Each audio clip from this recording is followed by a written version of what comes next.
China has sent its army, its navy, air and rocket forces. China says it has fired an intercontinental ballistic missile into the Pacific Ocean. China has launched large-scale military drills in the waters around Taiwan. Hypersonic threats to the United States are a major concern for the country's security. At the top of the list of concerns is China. The U.S. Department of Defense sees China as the world leader in hypersonic technology.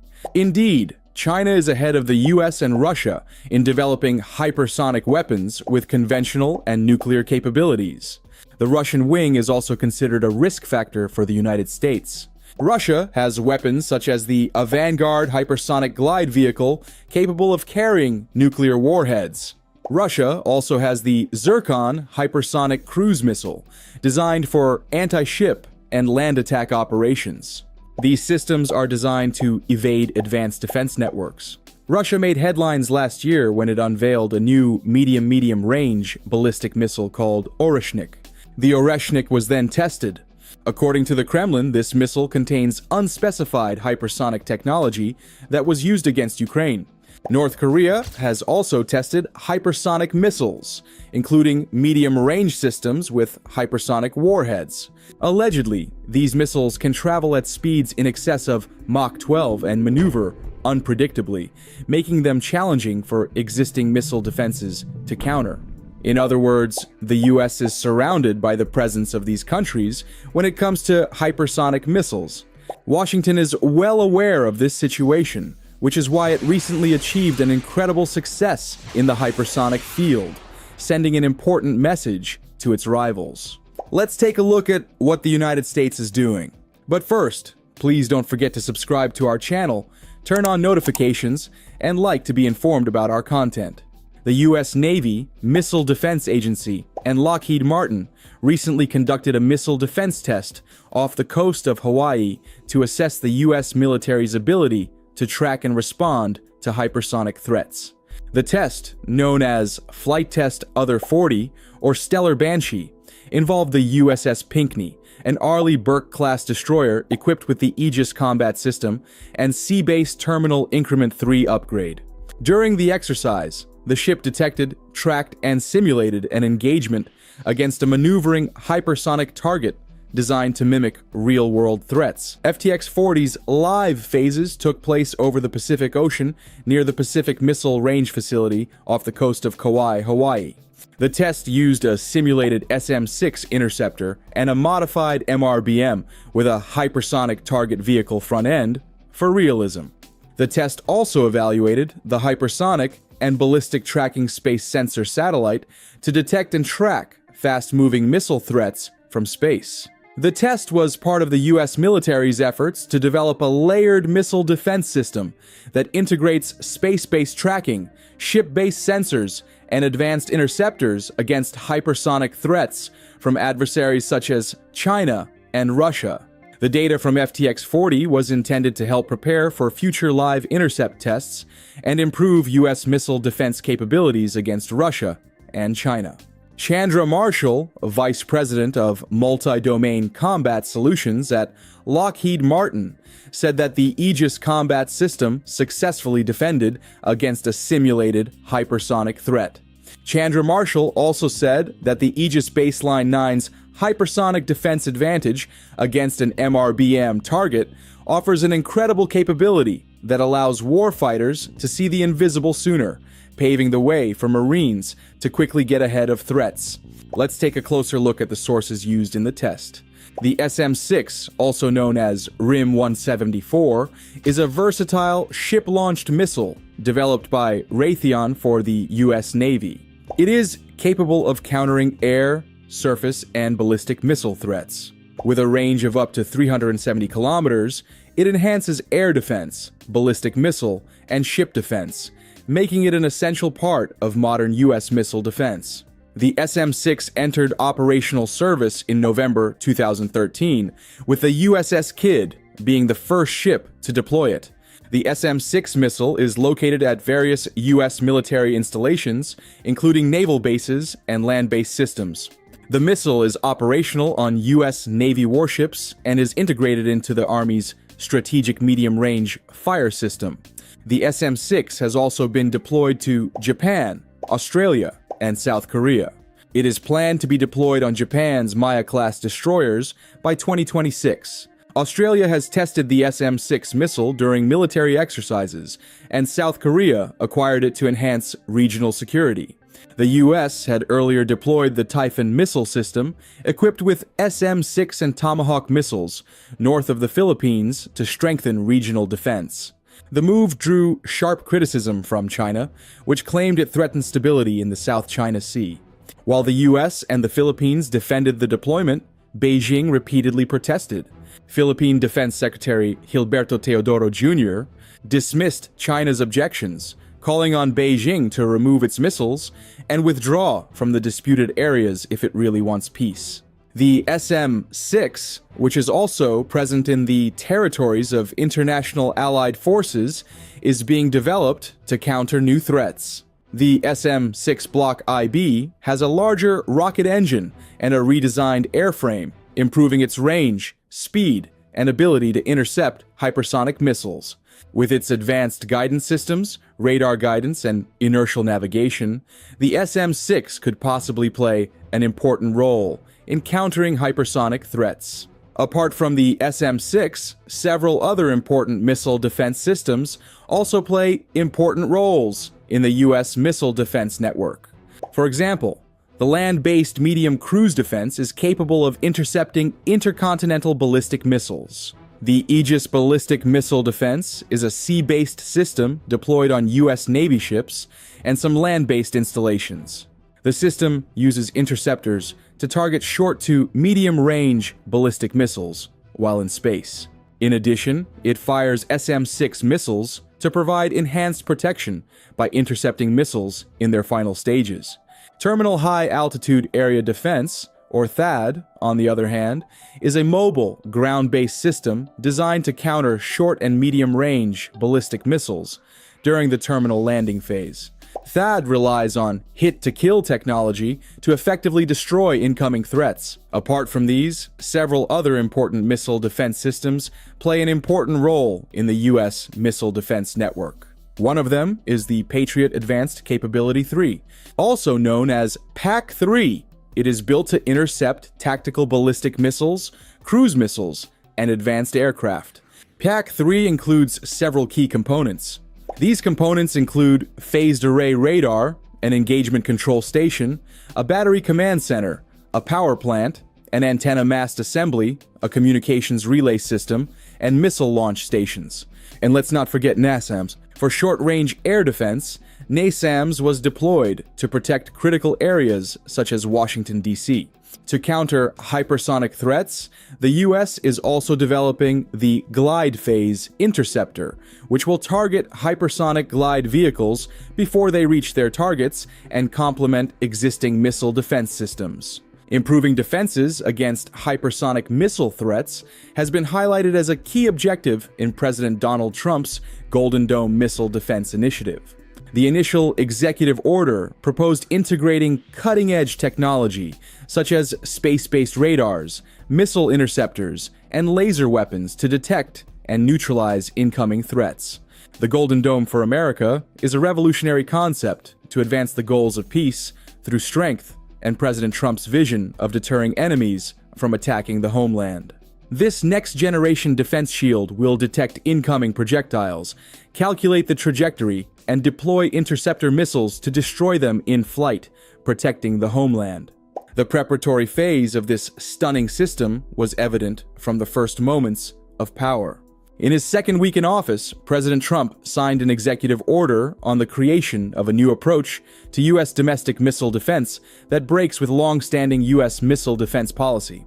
Initially called Iron Dome for America, but later renamed Golden Dome by the Missile Defense Agency, the plan outlines a new policy that U.S. missile defenses should be designed to defend or deter any foreign air attack on the homeland, and to gradually defend against a counterattack by nuclear adversaries. Read plainly, this includes nuclear-armed strategic missiles from rivals such as Russia and China.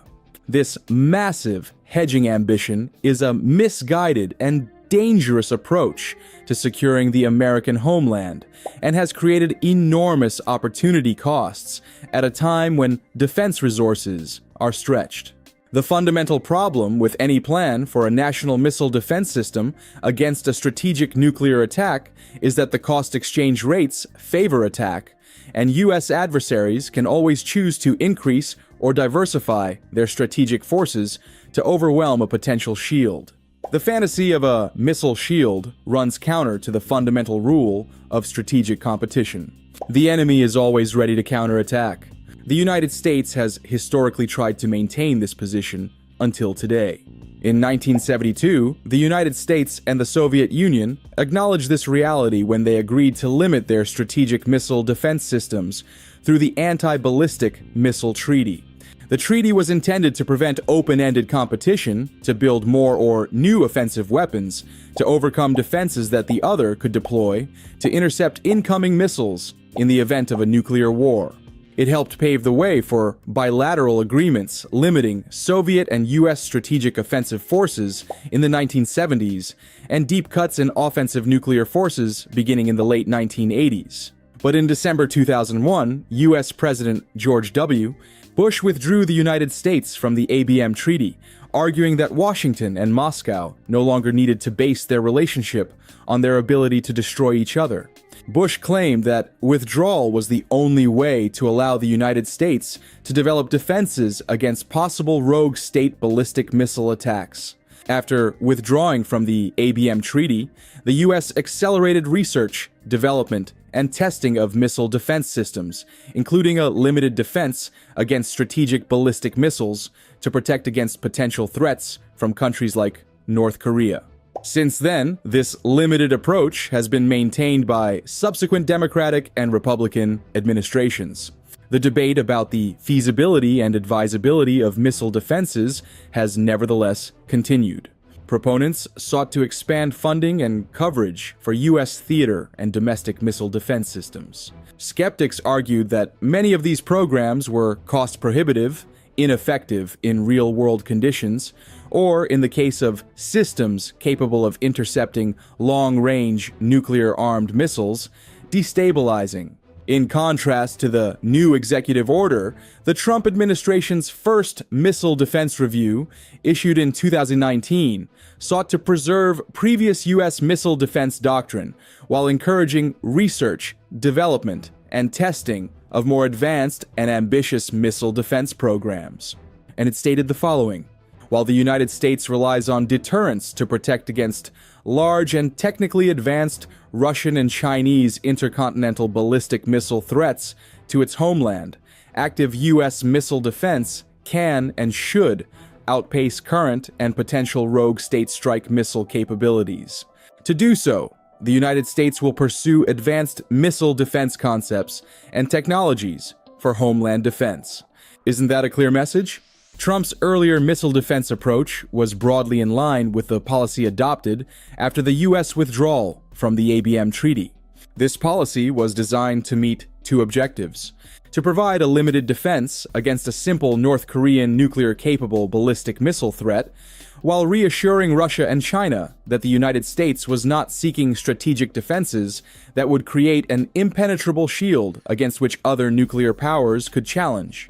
China in particular is by no means sitting idle.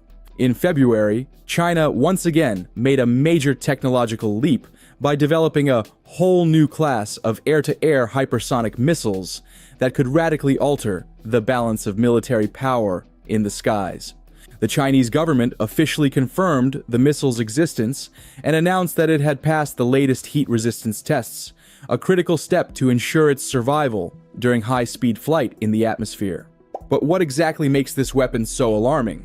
Chinese scientists recently provided more information about this cutting-edge missile in a paper published in the journal Equipment Environment Engineering.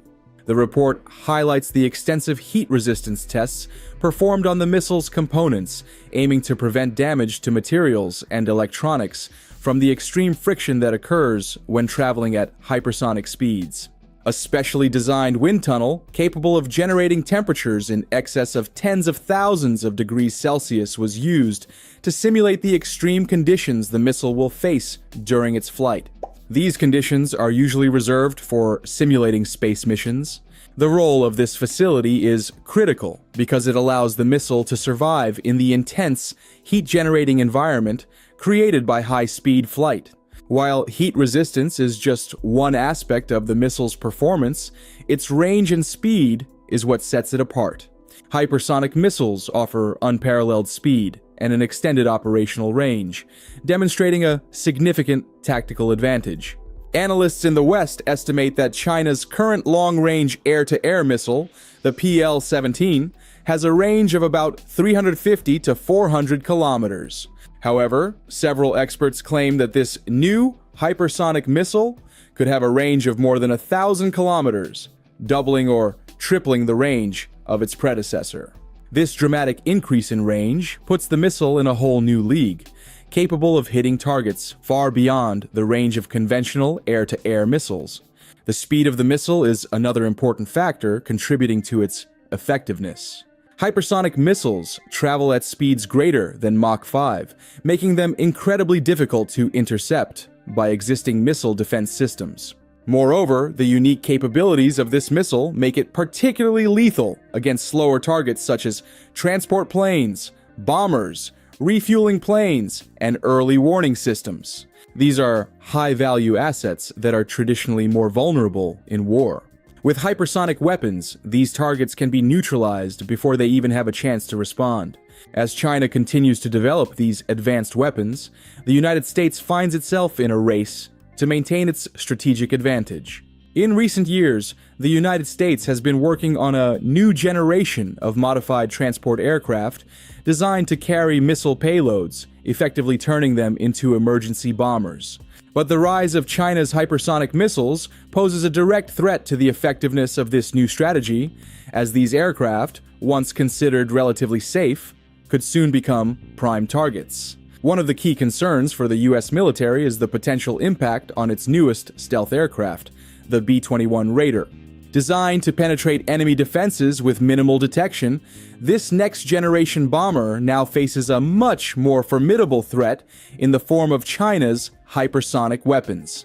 While the B-21 is designed with advanced stealth capabilities to avoid radar and infrared detection, these features may not be enough to protect it from the high speeds and unpredictable flight paths of hypersonic missiles. The real test for China will be not only in successfully launching these missiles, but also in its ability to detect and target advanced stealth bombers from long distances. The development of these hypersonic weapons marks a significant shift in the future of air warfare. As China continues to develop and deploy these technologies, the entire concept of air superiority could be redefined. The United States will need to rapidly innovate and adapt to counter the threat posed by these game-changing missiles. It is no longer just a matter of having the best technology, but of keeping pace with an adversary that is pushing the boundaries of military science in ways once considered science fiction. China's development of a new air-to-air hypersonic missile represents a significant shift in the country's military capabilities, particularly its ability to project power over large distances. Integrating such a missile into the Chinese Air Force will require careful consideration of the most suitable platforms to transport and deploy these advanced weapons. Several factors play a role in analyzing potential aircraft for the deployment of hypersonic missiles, including payload capacity, flight range, and operational versatility. The most obvious candidates for launching hypersonic missiles would be China's frontline fighters, which already possess the speed and agility required to launch weapons at long ranges. The Chengdu J-20, China's fifth-generation stealth fighter, stands out as the primary contender. Designed for high-speed intercept and precision strike missions, the J-20 features a combination of advanced stealth technology and a powerful weapons payload, making it highly suitable for carrying hypersonic missiles. While primarily designed for air superiority and long-range precision strike, its role could easily expand to include the deployment of next-generation hypersonic weapons. The J-20's ability to operate at high altitudes and interact with enemy aircraft at significant distances makes it a formidable platform for carrying such a missile.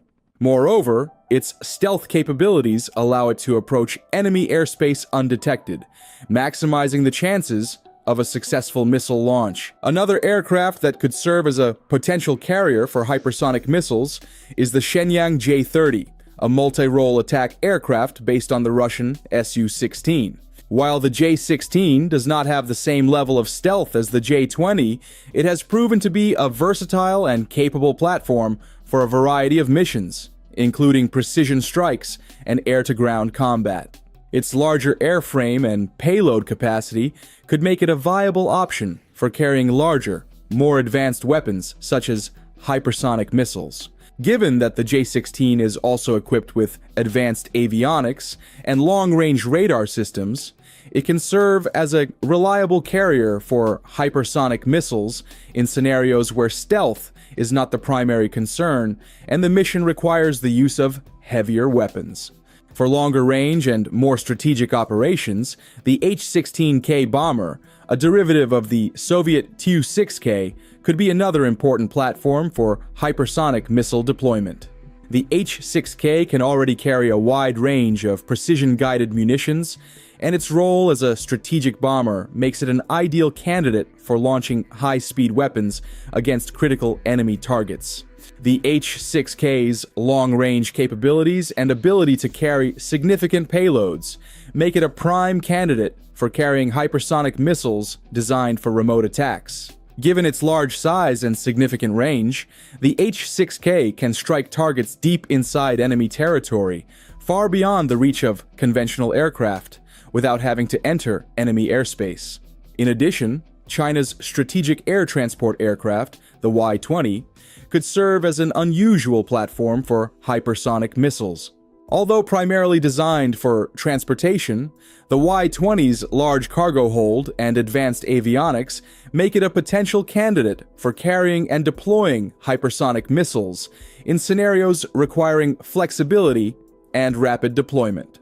Although not a frontline fighter, the Y-20 can be modified for special operations and provide a mobile, air-based launch platform for hypersonic missiles during critical phases of conflict.